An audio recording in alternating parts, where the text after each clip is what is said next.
Most of you who know me know that I'm a passionate advocate for the rights of people with disabilities and have spent much of my career working in that area. I served as our county's first transportation coordinator, serving the elderly and people with disabilities right out of college. Later on in my career was director of operations at the Washington Metropolitan Area Transit Authority for their paratransit service, Metro Access, working for the contractor there.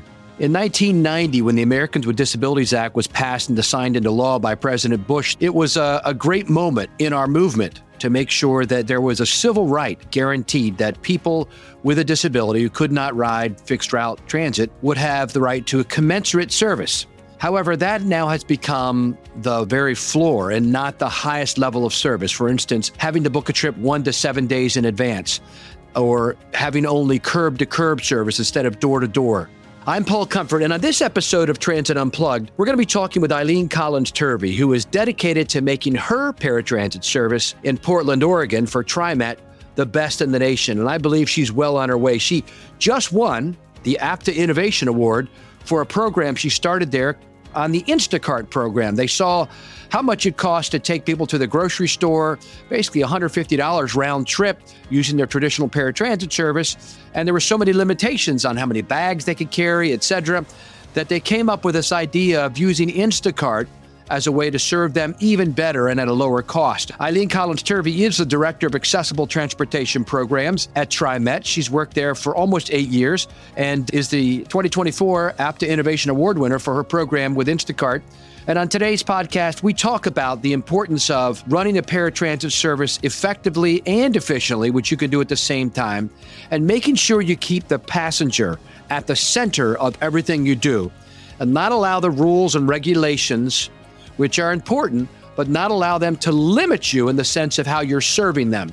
Tune in today to hear one other passionate transit evangelist, Eileen Collins Turvey, talk about how she's doing that in her city of Portland, Oregon.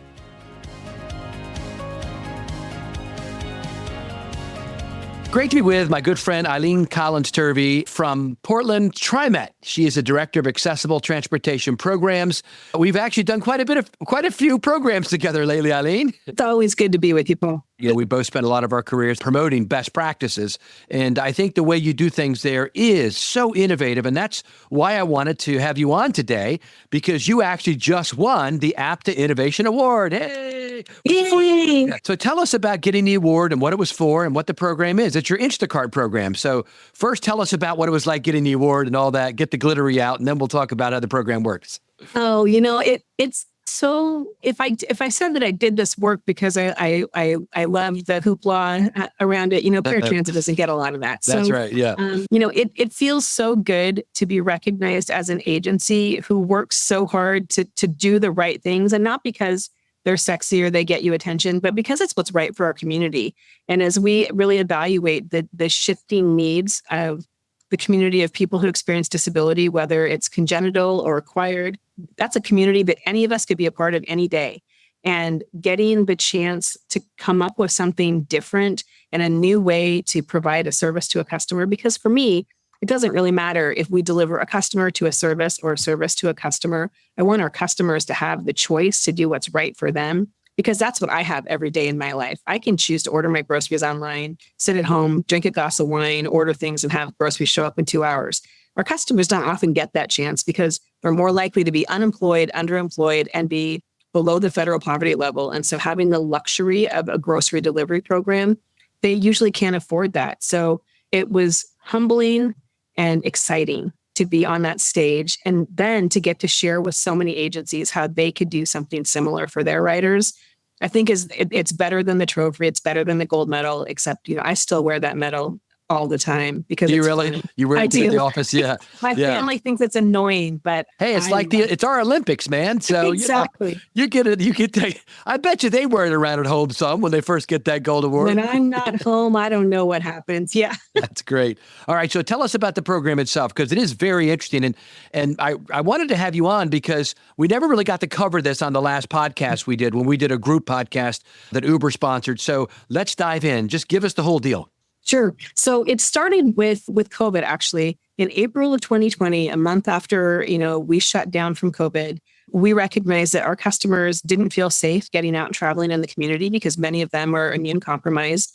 And so they weren't going grocery shopping. And we know that they needed to. So we started also, we were looking at having to lay off operators. First Transit was our contractor at that point, and we wanted to preserve as many jobs as we could. We didn't, like everyone, we didn't know how long the pandemic was going to last. So we started our own grocery delivery program where customers would go online to their preferred grocer. They would make an order online, call in just like they would to book a reservation for a trip, but give us the confirmation number for their order. Then we would send our operators to go pick up their order and deliver groceries home. We had 200 customers who did that on a weekly basis. And when we got to September 2022, we had enough service rebound that we needed to shift those operators back into ADA service. And it was a huge letdown for those 200 customers who were really relying on us to continue keeping them safe.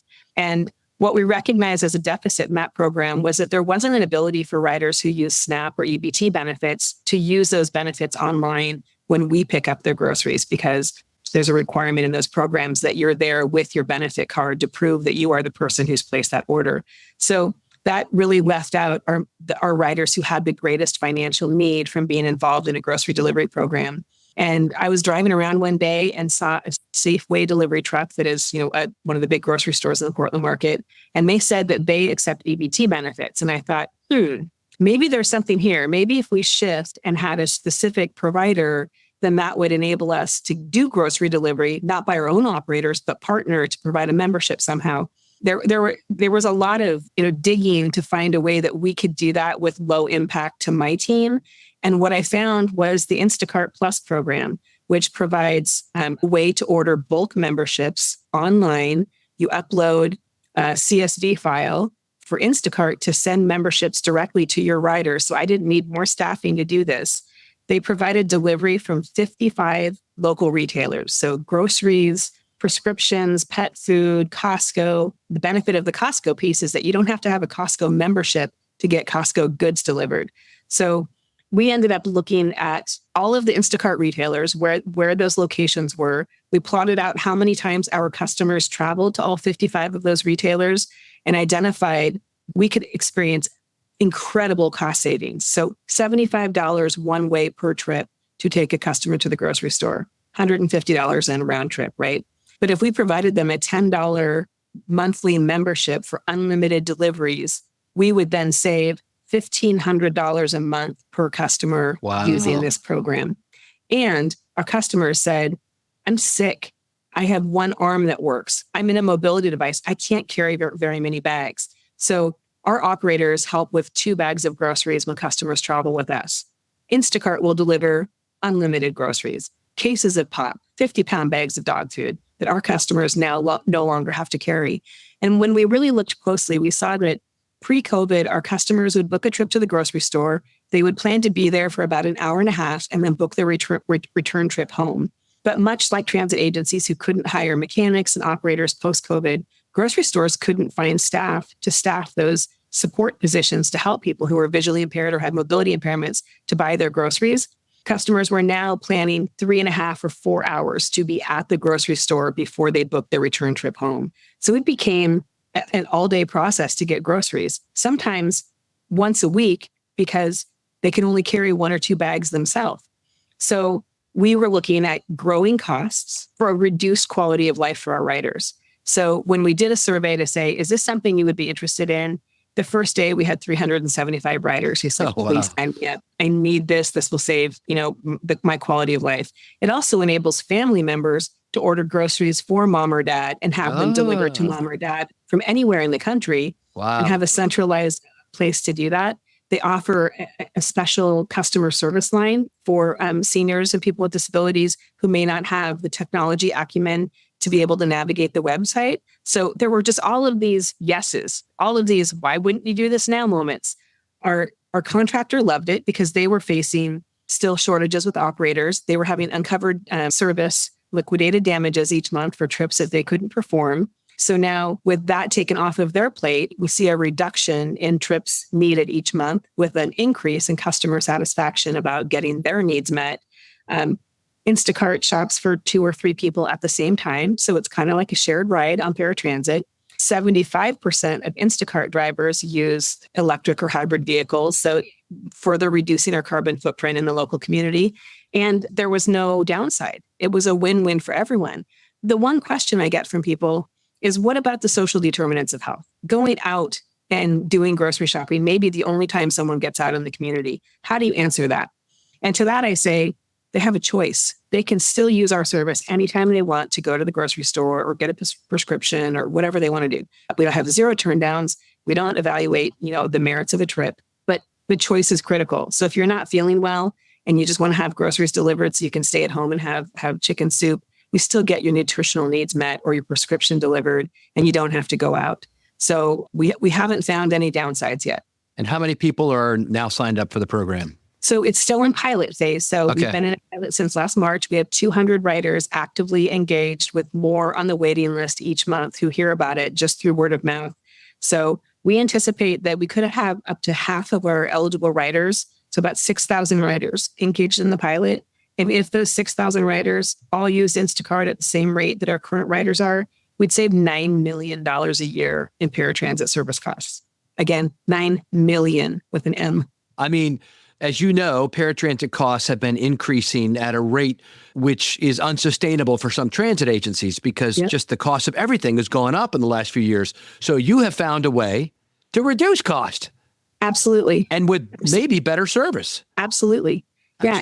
And there is still, the driver tip component. And what we've prepared riders for is that they should consider our one-way trip is $2.80, round trip being $5.60. Maybe give that as a tip. So use that as a tip instead. And if you're only paying for that, once a month or twice a month instead of once a week, you're still saving money. Yeah. And then you can use your fare to go have lunch with a friend or see your husband in assisted living, or for something that you want to do and not something that you don't need to do. Wow, Eileen. Well, congratulations and kudos to APTA for recognizing you. Paul and the team there at APTA do such a wonderful job, and you clearly deserve this. And I hear that there are a lot of people who want information. Where can they go to get information about this program from other agencies? So I created a QR code that has a getting started guide with all of the surveys that we did with our riders, the application to sign up, the step-by-step process of how we created the Instacart account, how we work with Instacart. And I can provide that to you so you can share it with folks, and they can download all of those documents. And my contact information is in that as well if folks have additional questions. One of the things I love about your approach to your work, Eileen, is that you have the same attitude I did. As you know, I worked for a contractor, MV, at the time at WMATA, and I wanted us to have the best paratransit system in America. I remember saying that over and over again to our staff. And what did you say the other day when we were on that panel? I'm working to build the best paratransit system in the country in Portland, Oregon. I love it. I love that approach. That's why I wanted John here today. You have the passion that we need. I mean, let's talk about that for just a minute, about the why, the Simon Sinek why. Why is it? For me, I know why. I'm a strong believer in that, the people that need it the most, which are people with disabilities, right? They may not have any mobility. They might be stuck in a nursing home or stuck in their own home or whatever without our services. They need us more than other people who have other options. So I think we have to double and triple our efforts to make sure we're giving them the best possible service, because they need it the most. That, to me, is what equity is all about, and inclusion. It is about making sure that we give an extra hand to those who need it the most. Would you agree with me? I absolutely, yes. And I am the mother of a child on the autism spectrum. And so building a world that is ready for my son, because in many cases, my son may not be ready for the world, to steal a quote from Jan Campbell, who's the director or the chair of our Committee on Accessible Transportation. I see the struggles he has gone through in his life, and that other families who have family members that have similar, communication, access challenges, that paratransit isn't just about providing service for people with disabilities. It is such a vital connection for their families who can, when you have reliable, safe, accessible transportation for your family member who has disabilities that impact their ability to use fixed route, and you can now go to work and know that they're going to get picked up on time, they're going to ride safely, they're going to get to their day support program or a social activity or visit a friend or have lunch or go to work. And you can live your life. The liberation that occurs for families, for communities, is tenfold. So it's not just about the direct recipient of service. it has a ripple through our whole community. And I want my son to have that freedom. He loves fixed route. He's memorized every bus line, every schedule. So he rides fixed route everywhere he goes. But I want to build a system that I would feel good putting my son on, good putting my mom on. And if I don't feel like my son or my mom is safe or respected or receiving dignified, equitable, inclusive service, why would I expect anyone else to put their family member on our system? So they really are my why every day that I get up and come to work and want to build something that our whole community can say, we're so proud of this. This is so good for my son, my daughter, my mom. And we're getting there. We have a 98% customer satisfaction rating, a 69% or 69 net promoter score, which I like to point out is 8 points higher than Apple. So when we are doing better with people who would refer their friends and family to our service, then the best customer service related, company in the world, I feel like we're doing the right things. Give us some thoughts about the future of paratransit. I really think that I may have said this before, but it's really about breaking outside of the paradigm of the ADA mandate. That really needs to be looked at as the floor and not the ceiling. And whether we're delivering our customer to a service or a service to our customer, looking at ways, for example, we're using Uber. Our average cost per trip with Uber is $24, but maybe we can use Uber differently also. And looking at, we have customers who leave keys, phones, purses, prescriptions on our buses every day. And our customers are required, again, to take a $150 round trip, not their cost, but our agency cost, to go to the lost and found to pick up their item. But we could use Uber Direct to have that item delivered to a customer for $6. So how can we begin to expand what service to our customers looks like without thinking of the 1990 model? And that's what we're trying to do here, is really see where are the pinch points for our customers? Where do they want us to make different investments? Same day service is obviously one of those. Fare equity is one of those. That the whole notion that a customer on paratransit who lives with higher daily costs of living than a person without a disability can then pay up to twice the cost of fixed route transit to get to a doctor's appointment. It's just really unconscionable for me. So we're looking, I know there are some agencies that do zero fare for their paratransit. We're looking at a low income fare for our paratransit that's consistent with the low income fare we do for fixed route. So we can begin to buy down some of those costs of daily living for our riders. And I think that's how we get to better serving our community. I would also say that really focusing on how accessible we make our fixed route services underlies all of this. That if you're not building accessibility into everything you do, from communication to bus stops and stations and transit centers and vehicles, you're going to continue driving up paratransit costs. So the more accessible you can make your fixed route, the less you need all of these other things. So we're looking at the full spectrum there. That's wonderful. I know my good friend Christian Kent, who used to work with me at WMATA, that was a big, importance for him too. He was in charge of not just paratransit, but also of making the fixed route more accessible, because part of the goal ought to be to allow people with disabilities to be able to choose whatever option they want. And exactly. If they want to be able to get on the same day service and get on the metro, we want to make it as accessible as possible. And I think it is beginning with the end in mind and realizing that what we're here to do is serve our passengers. And if we think about them as the core of what we're doing and not the rules and regulations and practices, do you think we get to a better end? Absolutely. Absolutely. And I think looking at, I believe that the model for transit was really built off of how, 50-year-old white men traveling to city centers to go to work. And when we look at the differing needs of older adults or people with disabilities or communities of color or other underrepresented populations, and then the intersectionality of all of those things, we get to different needs. We need more room for priority seating if it's a mom with a stroller and 2 kids and groceries than we do for, a guy with a backpack or a briefcase. And so the more we can think about who is using our service and how they need to be served in order to safely and equitably get from point A to point B, that's when we win. And that we win because our customers win. That's beautiful. Beautifully said. Eileen Collins Turvey, congratulations on your APTA Innovation Award this year, 2024. Well deserved. I think you are well on your way to becoming the best paratransit system in the nation. Yay! Thanks so much, Paul. It's so great to talk with you. Thank you for listening to this week's episode of Transit Unplugged with our special guest, Eileen Collins Turvey of TriMet, and her inspiring discussion of her innovation and passion for paratransit in Portland. Now, coming up next week, we head back across the continent to the Constitution State, where we hear from Ben Limmer, Chief of Public Transportation for the Connecticut Department of Transportation. This is a great episode talking about a critical part of the Northeast Corridor's transportation infrastructure. Transit Unplugged is brought to you by Modaxo. At Modaxo, we're passionate about moving the world's people, and at Transit Unplugged, we're passionate about telling those stories. So until next week, ride safe and ride happy.